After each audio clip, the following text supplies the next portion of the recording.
mentioned, I belong to another political party, but based on my membership in that party, but also based on my expertise in the history of social movements here in Canada, I'm here today to strongly support Elizabeth May's inclusion in the federal leaders' debate.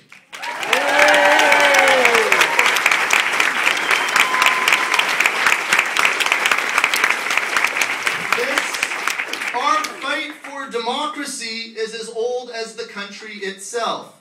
There has never been a golden age when things were more open or inclusive, and we should keep this in mind, not be nostalgic. When Canada was formed 143 or 144 years ago, the right to vote was largely restricted to white men who owned property. No women could vote in this country until 1917. Another decade passed before they could serve in the Senate, after a court battle to win recognition as, quote, legal persons. Quebec women couldn't vote in their provincial elections until the Second World War.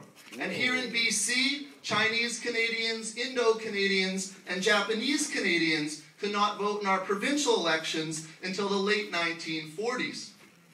And if we look at Canada's Indigenous people, the people with the strongest roots to this land, they could not vote in Canada's federal elections until 1960.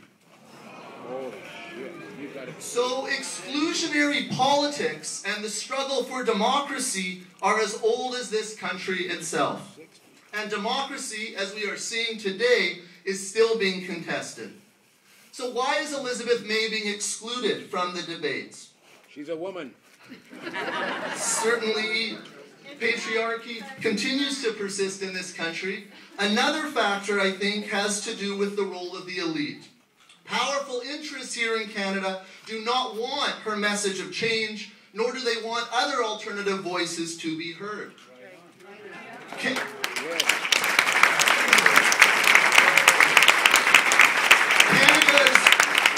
Canada's elite, the wealthy few and the corporations, have always had the most to lose from the growth of democracy.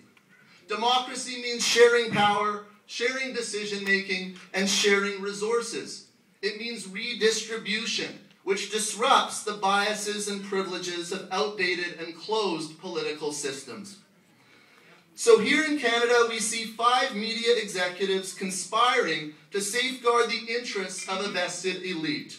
Those who've benefited since the birth of this country of the monopoly on power enjoyed by the Conservative and Liberal parties.